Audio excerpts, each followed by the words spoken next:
Bom dia! Já tomou o seu café?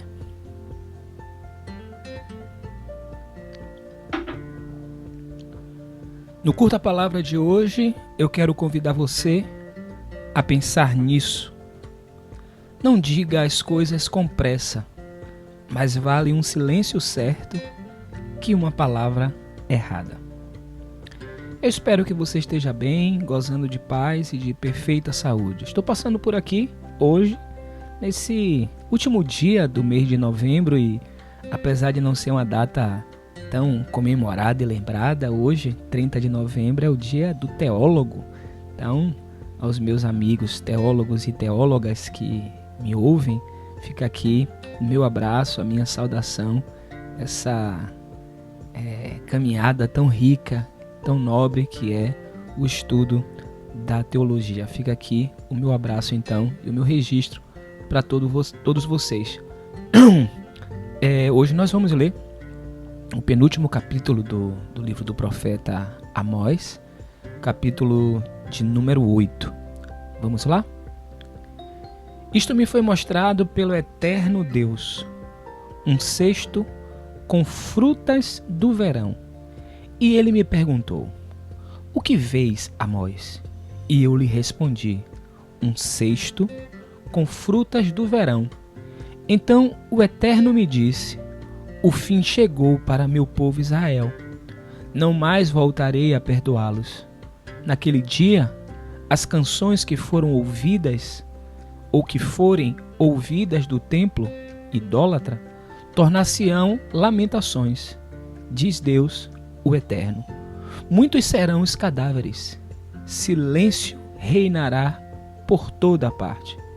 Escutai isto, vós que quereis tragar os necessitados e destruir os pobres da terra, dizendo: quando se irá a lua nova para que possamos vender grão, e o sábado para que possamos expor o trigo, reduzindo sua medida e aumentando seu preço, falsificando ainda mais a balança já falsa, para que, por dinheiro, possamos comprar o pobre e o necessitado por um par de sapatos e vender até o refúgio do trigo. O Eterno tem jurado ante a soberba de Jacob: certamente que jamais esquecerei todas as suas palavras. Acaso a terra não tremerá por isto? E não se desfará em choro cada um de seus habitantes? A água se elevará sobre tudo como um rio caudaloso e refluirá, submergindo a terra, como faz o rio do Egito. Naquele dia, diz o Eterno, farei o sol baixar ao meio-dia e em pleno dia obscurecerei a terra. Converterei vossas festividades em luto e todos os vossos cânticos em lamentações. Porei farrapos sobre vossos dorsos e farei com que percam seus cabelos cada cabeça. Farei com que seja tão trágico como o luto pela perda de um filho único, ao fim de um dia amargo. Aproximam-se os dias, diz o Eterno Deus, em que enviarei fome na terra, mas não fome de pão, nem sede de água, mas sim de se ouvir a palavra do Eterno. E vagarão de mar em mar, e do norte ao oriente. Correrão de um lado a outro, buscando a palavra do Eterno, e não a acharão. Naquele dia, desfalecerão de sede as virgens formosas e os homens jovens, os que juram pelo pecado de Samaria e dizem: pela vida do Deus de Dan, e ainda: viva o caminho para o altar Betseba. Também eles hão de cair, para nunca mais se levantar. Algumas estruturas, elas não suportam as visões e a palavra do profeta que fala em nome do Eterno. refiro-me a esses profetas que falam em nome do Eterno.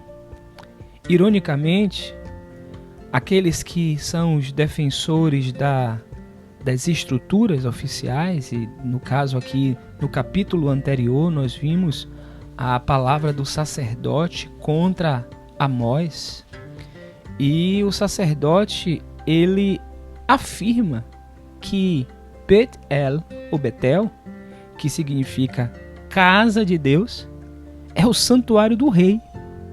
Então, perceba que aqui, como nós lemos ontem, o compromisso desses que defendem as estruturas, e aqui a estrutura religiosa, né, era um funcionário do rei, um sacerdote do templo, mas que servia ao rei. O compromisso maior é com a estrutura e não com a palavra do Eterno.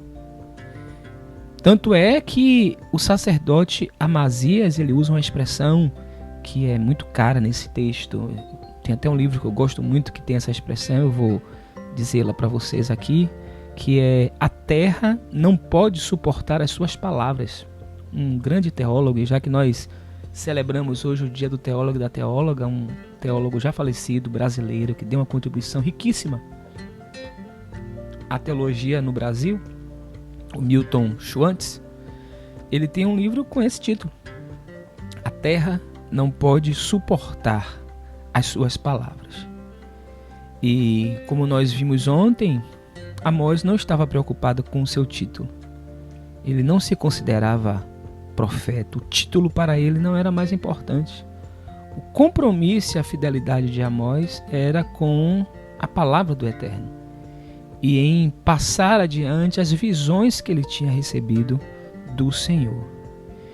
E eu queria então, nesse ambiente que há essa conexão, né? Eu falei do ciclo de profecias que iniciaram no capítulo 7, e aqui nós encontramos mais uma, e o Eterno pergunta a Amós o que é que ele vê, né? O que é que ele vê? E o tema da justiça social está presente de maneira abundante no livro do profeta Amós. E ao encontrarmos esse tema de maneira tão rica, né? Então, assim, nas nossas leituras aqui, fica evidenciado o caráter e quais de fato são as preocupações do Eterno.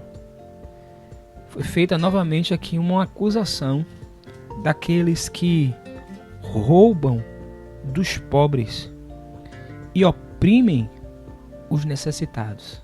Aqui está um tema de preocupação para o Eterno, e Amós era essa voz que replicava isso que era do coração do nosso Deus eterno.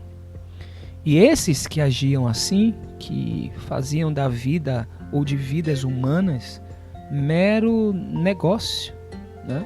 A troca, falamos em um dos nossos encontros aqui sobre a banalização, né, da vida, comprar o pobre e o necessitado por um par de sapatos. Assim, a vida era tratada naquele período, e a gente percebe, lamentavelmente, cenários assim hoje, onde as pessoas são trocadas por nada, trocadas por um par de sapatos, e vender até o refúgio do trigo. Então, o profeta denuncia isso, a preocupação, o caráter de Deus, essa preocupação com as vidas, E esses mesmos que banalizavam a vida e queriam fazer negócios com vidas humanas, eles eram os mesmos que estavam no templo. E se não há liturgia na vida, não pode haver uma boa liturgia no culto. Às vezes as pessoas, nós esperamos, né, uma boa liturgia nos ajuntamentos, mas se a nossa vida não é essa liturgia, o ajuntamento também não terá um resultado positivo. Aqueles homens, eles estavam no templo, estavam no culto, mas enquanto estavam no culto, estavam elaborando como lucrar de maneira desonesta. Pense que ajuntamento sem propósito. Estavam no templo, estavam no culto, mas enquanto estavam no culto já estavam tramando no que fariam e estavam torcendo para que o sábado, que era o dia onde eles se reuniam para cultuar, que o sábado pudesse acabar, porque eles já estavam ali fazendo os cálculos para obter lucros desonestos, produtos com menos conteúdo e preço maior. E a gente assistiu recentemente aqui no Brasil algo parecido. Produtos que diminuíram de tamanho e não fosse a atenção, né, de donas e donos de casa, aqueles que cuidam, que fazem compras e que são atentos a esses detalhes, não fosse esse tipo de sensibilidade dessas pessoas, homens e mulheres, nem se dariam conta, porque não houve um aviso prévio. Então a gente observou que a mudança do tamanho, houve uma redução do produto na embalagem, em alguns casos produtos que foram trocados, diminuição do peso, produtos trocados e preço majorado.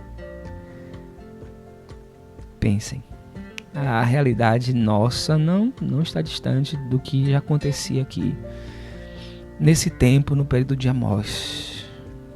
Por isso que o profeta não deixou de denunciar o que ele viu, as suas visões, o que ele percebeu. Ele não se calou, por isso a terra não pode suportar as palavras do profeta que fala em nome do Eterno. E esses que querem lucrar e se fartar do pão da iniquidade, o texto termina com umas expressões aqui que são muito ricas, e com elas eu quero concluir essa nossa breve reflexão nessa manhã, de que vai chegar um dia onde haverá fome na terra, mas não fome de pão nem sede de água, mas sim de ouvir a palavra do Eterno.